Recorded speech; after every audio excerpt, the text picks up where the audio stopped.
Well, hey, Lisa, welcome. I'm glad we could finally figure this out and get on here. I'm excited to keep using this platform to kind of share what we've been working on with different artists. Um, yeah. Thanks for So, asking me. oh my gosh, my goodness, my pleasure. So I know, like, I think like a really good lead in for folks that definitely don't know you would just be a little bit of your background, how you got into clay and maybe a little of your educational background or sort of what led you to, essentially where you are today, I Yeah, think is a great yeah, place. yeah, sure. I grew up in the suburbs of Detroit, and my high school art teacher was really into ceramics. Some people might know him. John Hardum was actually one of the founding people of the what we all know is the Empty Bowls project. And he Okay. was really connected in the national ceramics community, back in the early 80s. And basically, my high school art program was a ceramics program. So I had a fair amount of experience coming out of high school and had gone and done some other like summer workshops on the East Coast. And so when I went to college, I went to the University of Michigan in Ann Arbor as an entering freshman, declaring that I wanted to be a ceramics major at the ripe old age of 17, which is really strange, but was really great. And I got my BFA at the University of Michigan, and then I went right into grad school in 1990 at Louisiana State University in Baton Rouge. Yeah. And Bobby Silverman was my main professor. There were some other visiting faculty during that time, but mostly my relationship then was with Bobby, and that was a 3-year Mhm. program, and we got experience teaching also ceramics as well as foundation drawing classes. I had that experience too. And after then, in 1993, I moved to Portland for the first time. Well, I kind of stopped at Anderson Ranch Art Center in Colorado for a Mhm. summer as a workshop assistant, which was a great experience. And then I came to Portland as an artist in residence at the Contemporary Crafts Gallery, which turned Mhm. into the Museum of Contemporary Crafts, which unfortunately doesn't exist anymore. But it was a great opportunity for me to land in a great city that I immediately fell in love with, and reminded me of all the great things that I loved about Ann Arbor, but Mhm. like even better. And I worked here for 2 years. I also did a residency right after that at the Oregon College of Art and Craft, which also unfortunately doesn't exist anymore. And then I got my first full-time teaching job at the University of Alaska in Anchorage. And in 1995, I loaded up my little blue pickup and drove from Portland to Anchorage. And I taught there for 3 years. Another great formative experience. Oh, you still there? You froze up on me. So I taught for another year at the Alberta College of Art and Design in Calgary. And then I Yeah. came back to Portland kind of to really establish this as my permanent home place in 1999. I worked at Georgie's Ceramic Company for 4 or 5 years. I taught at probably 4 or 5 different community college campuses. And then I got my full-time position at Clark College, where I still work now. I started there in 2003. Okay, cool. Who Yeah, is that's who is that? kind of a long. Yeah, no, no, no, Yeah. that's great. A couple of questions. How, when you were at the, I guess, what was it called before Museum of Contemporary Craft? Sorry, the The Contemporary Crafts Gallery. Contemporary Craft Gallery. They gave you a Yeah, studio. Like you have a studio yeah, for the full 2 years. Is it really that long? yeah. I was there for a year and a half, That and is then I awesome. did Yeah, I don't think another kind of a 1 semester residency at OCAC right after that. So I was 2 years in Portland. in Yeah, that Portland. was Yeah, back when they were down on Corbett, right? Southwest Corbett. Yeah, Yeah. in that Lair Hill neighborhood, and they had this funky little like pottery shop. in this little shack behind the gallery. It was awesome. It was beautiful, but I was working all by myself. You know, it was like, you're the resident artist, and there's one of you, and that's it. But at the end of the year and a half-ish, I had a solo show in the gallery. So that was great. And I was just meeting a lot of people in Portland, and Portland is such an exciting place to be. It's still an exciting place to be. But it was very exciting for me back then. Yeah. I imagine it was like the Museum of Contemporary Craft, in that it was like a hub, so people were coming and going. So even you just making was like a place where you're meeting new people through being there. Yeah. To some extent, yeah. Cool. Yeah. So on the screen here, I'm showing some of your work that some of it, I think, like, is a style you are well established in, and then also, of course, coincidentally, some of it's all of it's what we showed in February. Would you like to talk a little bit about, I think maybe like, the basics. I mean, some of your construction methods, I think, are good. I know folks will be interested in that, as well as some of the concepts behind some of the shapes we're seeing. Yeah. Is really heavily influenced by organic forms.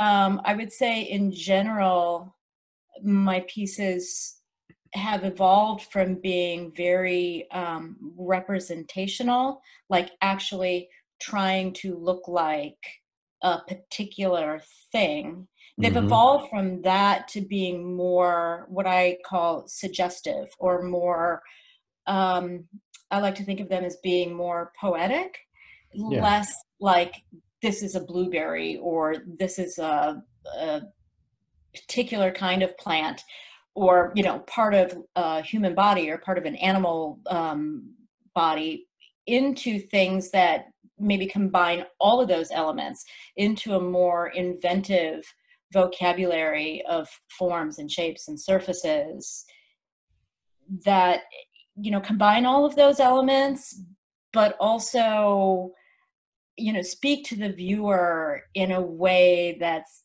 just like my sensibility, my kind of, a sense of exuberance, a sense of, and I'll call it a sense of beauty, a sense of, the potential within all of that. So I try and get all of that into the work. The pieces, the past few things we've been looking at are, the building technique is pretty straightforward. I do a lot of this. But the later light pieces, well, there's a little more involved to it than that. I know. I mean, oversimplifying. Yeah. The later light pieces are really more involved with the building technique. There's a lot more process and technical issues with those. Agreed. Because I think I recall, like, in your artist talk at UTechtic, you were actually like kind of forming some of these spheres and then joining them. It wasn't like you were just coiling around. Right. Even a piece like this blue one with the green interior that's on the screen right now. Yeah. There's maybe like 6 kind of balls in the bottom half, and those are built separately. Yeah. And then joined together. Yeah. So it's not totally like from the bottom up, ring by ring by ring. There's components. Yeah. I mean, that's something I liked hearing too when we were talking to folks in the gallery, was your use of paper clay, and then allowing for this sort of different timing, right? So you were able to come back to, you'd have components, you'd have parts, and then when you felt either you had the time or were inspired or move forward with a piece, you could assemble more, so that it wasn't all just using paper clay is a huge part of my process. I should say that I first saw it at a workshop when I worked at Anderson Ranch that summer back in 1993. Okay. An artist, gosh, I don't remember who it was, but I just saw it, and it was just kind of way in the back of my head. And then here in Portland, when I was a resident at OCAC, the Canadian ceramic artist Rosette Galt, who kind of literally wrote the book on paper clay, did a workshop at OCAC, and I kind of saw more of it. And I then started doing it in the studio when I was teaching at the University of Alaska in Anchorage, and got more into it, and actually started using it for my work, and started just as something that I could kind of bring to the ceramics department there. Oh, here's some of the light pieces. So yeah, I've been using it exclusively to build my work, for the past 20 plus years. Yeah. And that is also, that's how you're building with these translucent pieces that we're going to start seeing here. Yeah. I mean, they're, so with these screen right now, there's kind of a big center ball, and then there's a ring of maybe 8 leaves, and then behind that there's maybe 6 smaller balls. So I have this technique where I mix a paper clay slurry, and I call it spray casting. I just kind of made that term up, but it fits for me, where the balls are balloons, and I blow up the balloons, and I use that as kind of a soft mold, and I spray the paper clay slurry over them so I can make them exceedingly thin. Yeah. But they're very strong. And I can have all these multiple parts and just let them get bone dry. I mean, you know this. They could be bone dry for literally years, which I have done. And then you could just pull them back off of that shelf and dust them off and put some water on them and stick them together. Get them back together, and it works. Awesome. Yeah, that's fun. Yeah, I loved your approach. Aside from, I can play one of these. I loved what Mario did with this stuff. But you really see from light to dark. Oh my goodness. Yeah, the light in the room is coming on, and then the light's going off, and then the light inside the piece. Yeah. Yeah. Yeah, there's some. Yeah. And then these give you a sense of course, light to dark. And with some of the forms, you were playing with obviously perforations in the forms, which I think really played well on the walls. Yeah, which kind of also started as not an accident, but somebody, I've kind of consulted a bunch of lighting professionals along the years about these, and somebody said that I had to have holes in it or else the heat would build up too much. Oh, I could see that. Totally not to be true. Oh, okay. Not a problem at all. They just don't get that hot, Yeah. Because you're using, because we used, it was like an LED light. It wasn't like an old. Yeah, they just don't get that hot. But when I first put the holes in them, when I first started making them 10 or 12 years ago, for me, I didn't want to put holes in them. And then as soon as I saw the light projected out, I was like, oh my God, that looks great, So now I really like it. Yeah. Yeah, I like to, when we get to we'll get to some of the install shots here. I love the balance of some of them just with the soft glow versus what they did to the walls. I mean, just how for me, I want the pieces to have this quality of becoming, or an unfolding or an unfurling of the leaf, the potential, the life force, not to get too woo-woo here because I'm just not that kind of person, but you know what I'm talking about. And that's part of that, again, that kind of content that I want the work to have. And so this glowing quality just plays into that so well, the sense of potential and becoming, especially here in this kind of half lit, potential that's in there, and how the light reflects against some of the leaves that are coming out around it, this kind of halo effect. What it does with the glazes, how it really transforms the color of the glaze as it glows through the surface. That one, I'll go back because I thought that was a great example, here with that on the left, where you can see kind of that crackle and that build up in the opacity from the glaze, and that pattern is great. Yeah, and I can't really tell until after the glaze firing what it's going to be like at all, because obviously they have to be fired to the complete, highest temperature, and then I can put the light in and see how it's going to change. Yeah, where it's going to be. Agreed. Yeah, and this is what I was alluding to earlier when we were talking about this, the light patterns that are created on the wall. I think these are just stellar. Yeah. Yeah, some of that is an effect from the holes that I pierced in the clay wall, and some Yep. of it is an effect just from the type of light bulb that I'm using and how the Yeah, prism on the light bulb is constructed. that's right. Yeah, because it almost had like multiple, for lack of a Yeah, better word, yeah, like multiple little lights. yeah, Yeah. yeah. And then maybe if you want to start talking about Across the Divide, because I feel like that was almost, my goodness, almost 2 years in the making between our first conversation and then seeing it to fruition this year. So that was super exciting to finally get there. But you approached me. You started Years with is that. about how long I need to have a big show like that, so Yeah, yeah, yeah. worked out great for me, the timing. Let's see. My first inspiration for the idea for the show was seeing some images of Margaret Bohls. Mm-hmm. And Margaret and I were in grad school together at LSU, and That's we've right. stayed good friends ever since then. And I'm a huge fan of her work. And so I saw these images she was posting from, she was on sabbatical for a year from her job at the University of Nebraska in Lincoln. Mm-hmm. And she had, I think they were from Rome, or it was somewhere You're right. in the Mediterranean. Yeah, yeah, And yeah. she'd been, working in museums and trying to get this kind of understanding of form, I would say. I don't want to Mm-hmm. put words in her mouth. Sure. Um, Here, I'll skip over as you're and talking. I'll skip over to her pieces yeah, really quick. sure. Yeah. We can come Yeah, that back would to help. this We'll stuff. come back to those other ones. Yeah. Yeah. And so these images that yes. Oh my God. Yeah, because this was titled "The Etruscan Still Life." Dang, that was gorgeous. Yeah. Yeah. Yeah.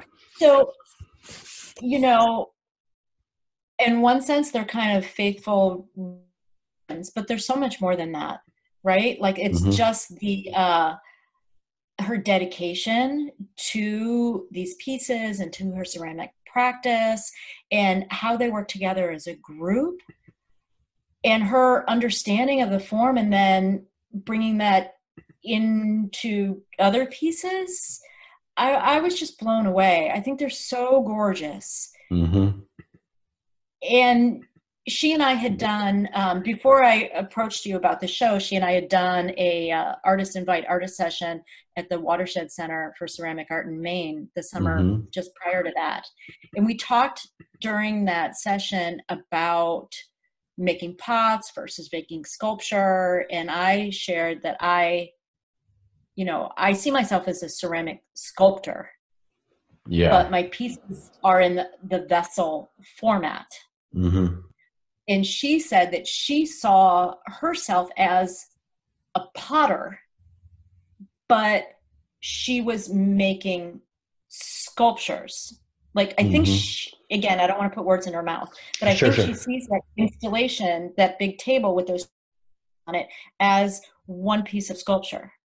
Agreed. I feel like that's Comprised pretty of accurate. 20 Yeah, yeah, pots. yeah. Yeah, yeah. Yeah. And so, like she was saying, she's a potter that's making sculpture, and I said I was a sculptor who was making, pots, and just that kind of, the divide. Yep. And we were sort of meeting right there, that point, Yeah. like, yeah, right at the divide. And I saw these other pictures that she posted from her work in those museums, and I just got Yep. this idea for a show, like people that work at the intersection between pots and sculpture and vessels, and what it is about working in ceramics, that basically, even if you're working very like architecturally or with industrial techniques, like everything in ceramics is a vessel somewhat, like it has to be Mm-hmm. to be fired in the kiln, like everything is hollow, and just what that means. And well, anyways, that was my that was kind of my first spark for the show. Yeah. Yeah. And then I know you And admired Jerilyn's work. yeah, yeah. God, her pieces are gorgeous. Yeah, go back to like those single images of hers. Yeah. Like, Let me yeah, find the sense of the vessel and the sculptural vessel it. for me, like Jerilyn really embodies that. I've never met her, but if she's watching this, Jerilyn, I'm a huge fan of your work. So gorgeous, right? And the edge, and for me in my work, like the edge or the rim, which is that dividing line between the inside and the outside, and how that's just such an important element in the work. Puffiness, and how they're kind of fat and solid, but they have these concave areas. I just adore those pieces so much. Well, And it just, for me, it kind of fit in the whole idea. And I'm like, I want to see more of her work. Like I told you before, I feel like it was really selfish of me to include her in the show, because I didn't know how else I could see and touch like so much of her work out here on the West Coast. I'm like, oh, well, yeah. Yeah, it worked out great. And she's had that vein. So I knew her back in undergrad at Alfred.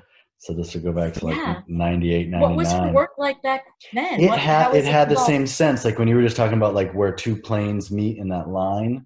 Yeah. Like that's something that I remember and admire. I mean, I think the forms have gotten more complex and maybe refined in some ways. I shouldn't even say complex, because sometimes they're simplified and more sophisticated. More sophisticated is a better way to put that. Absolutely. I should know this already, but you probably know, like, does she make a lot of functional pots?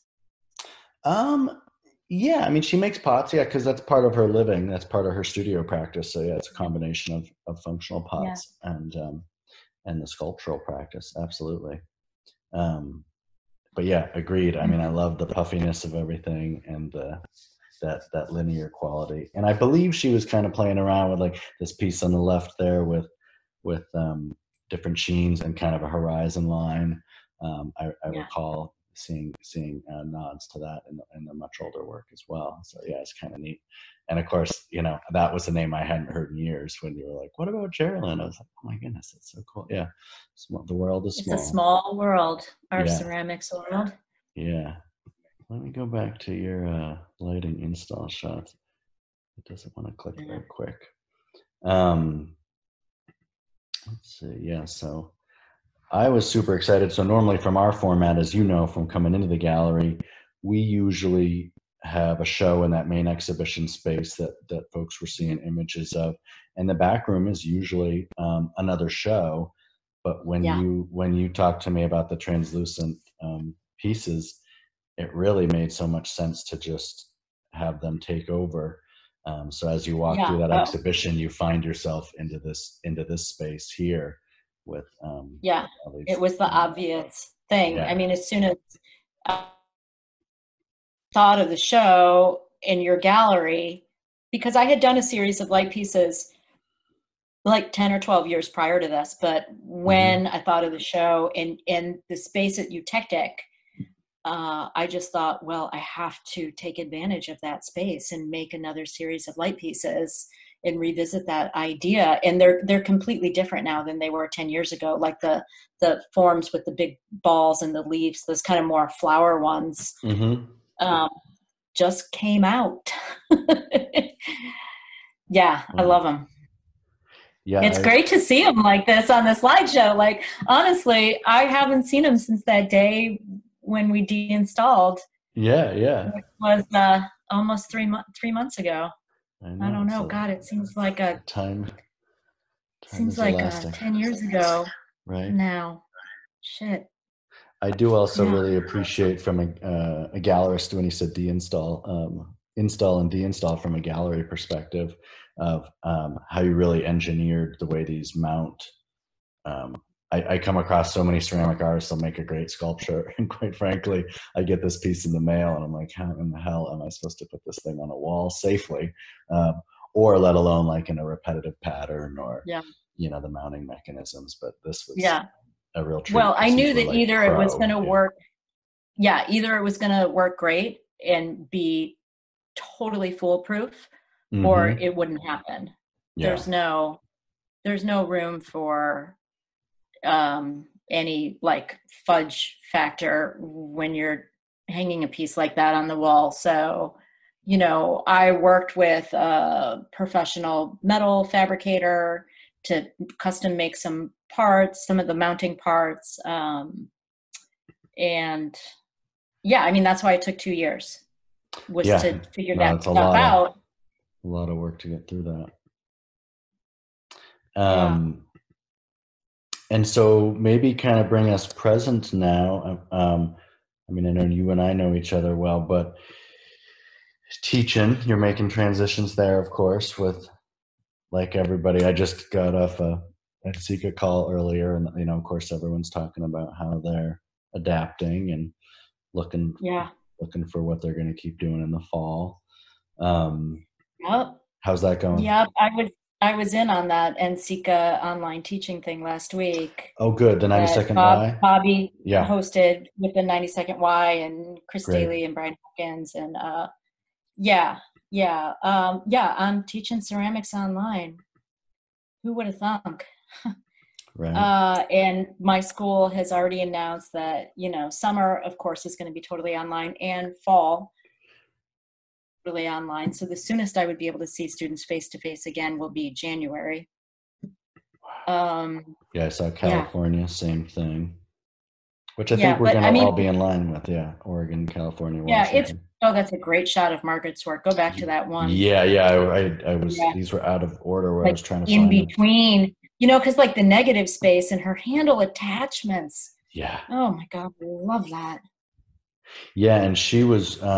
And I love this when an artist. I mean, I love both ways, right? Some artists say, "Oh, just display it how you want," but she had a template. You know, I mean, this was a specific, um, you know, orientation, Yeah. composition. It was thought out. Well, It was and very you just intentional. get that sense of her like intensity and her dedication in the making, like in her fingerprints, and like how she finished that rim on that black picture right there, like Mm-hmm. her vision and just the clarity and the intentionality of that, and her just expertise with the material is infused in all of these objects. I think Yeah. that reads really clearly. Yeah. Yeah. Oh my goodness. Yeah. I So know. many We're so many having a love moments, fest and about this right now. Yeah, I love them. drooling over the detail shots. I know it's Yeah, I yeah, it's love fun them. seeing them on the computer. What's ironic for me is, you know, Mario shoots these, we get them, and I use them through my phone because I'm putting them on Instagram. You know, this is so much. So Yeah, it's actually fun to see on a larger format here as well yeah, as your work. yeah. It's But great. yeah, I'm teaching online. You know, thank God we can get clay in their hands, Mm-hmm. and we can still get stuff fired at my school. You know, they drop it off curbside, but it's Okay. happening. Yeah. It's working. Knock on wood. They're dropping off their first stuff to be fired tomorrow, actually. But it's working. Like, I'm seeing their stuff online and in Canvas. And, you know, you just got to think about coming out on the other side of this whole thing. And I will definitely be a stronger teacher Mm-hmm. because of it, not by choice, but by necessity. Yeah, yeah, by almost survival. Yeah. Yeah, no, it's crazy. Yeah.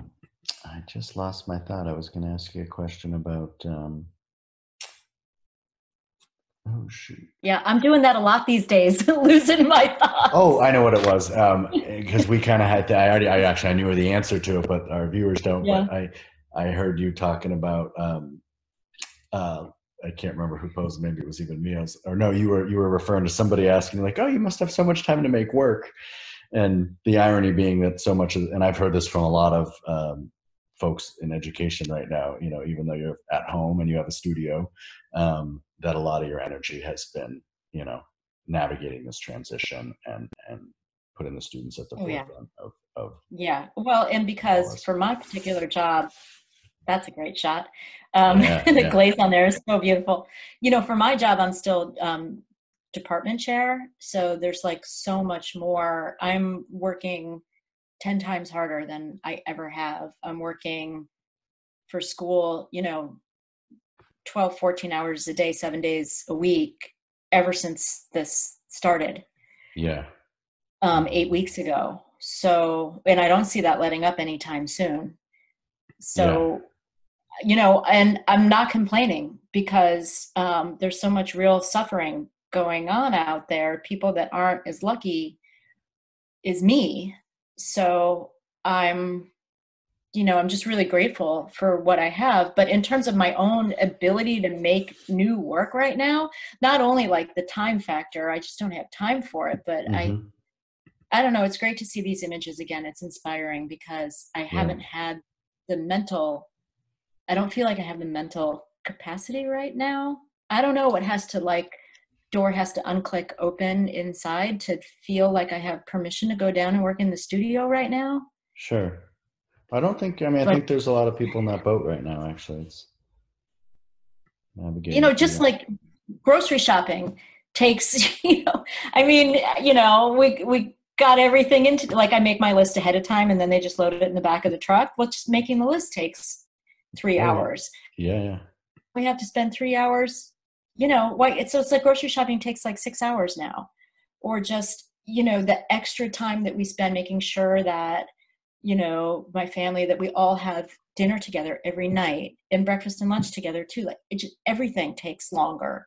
So it's Yeah. not just my job, it's just life. And then trying to make time to go for a walk every day, which doesn't even happen, but it's so important. There's so many, you know, and all like the Zoom, not just the work Zoom meetings, but like Zoom meetings with friends and like happy hour Zoom meeting. Like there's so, everything takes longer now. Everything. Oh, yes. Yeah, I know you know what I'm talking about. I mean, well, yeah, you were you were Yeah. waiting patiently for me to get ready. I mean, I know for me, and I know for everybody, of course, through this transition, it's like we're learning new technology, new tricks, new things, Yeah. and there's a learning curve to that. So it's kind of you know we're all bumbling through that together. Um, but yeah. Yeah. Well, Well, you're an inspiration in that regard. oh, well, thank you. I'm learning about all this, you know, live streaming stuff in large part from you.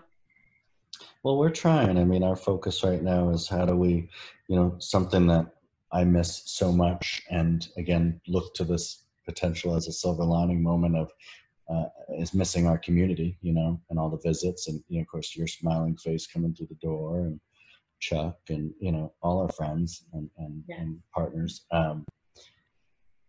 To now, how do we kind of change that and connect with others like we're doing now, beyond. Yeah. It's Beyond just important. I mean, our it's, local walk-ins. yeah. Yeah. It's important Yeah. for sure. Well, Lisa, Yeah. thank you so much for Oh, thank being you so generous with much. your time. Yeah. For those of you that haven't been able to see Lisa's work online, you can connect through our website. We also have the work up on our Art Cloud Marketplace, and you can certainly reach out to Sarah or I at ceramics at Eutectic Gallery, or Brett at Eutectic Gallery, and we're happy to send you more info. So, yeah, Lisa, I hope to see you soon. Maybe a front porch visit, but someday, Yeah. hugs. I want to do. Yes. All right. Oh, I miss you. I miss everyone. I know. Be well. Yeah. Chat soon. Soon. You too, man. All right. Okay. Cheers. Bye. Bye bye.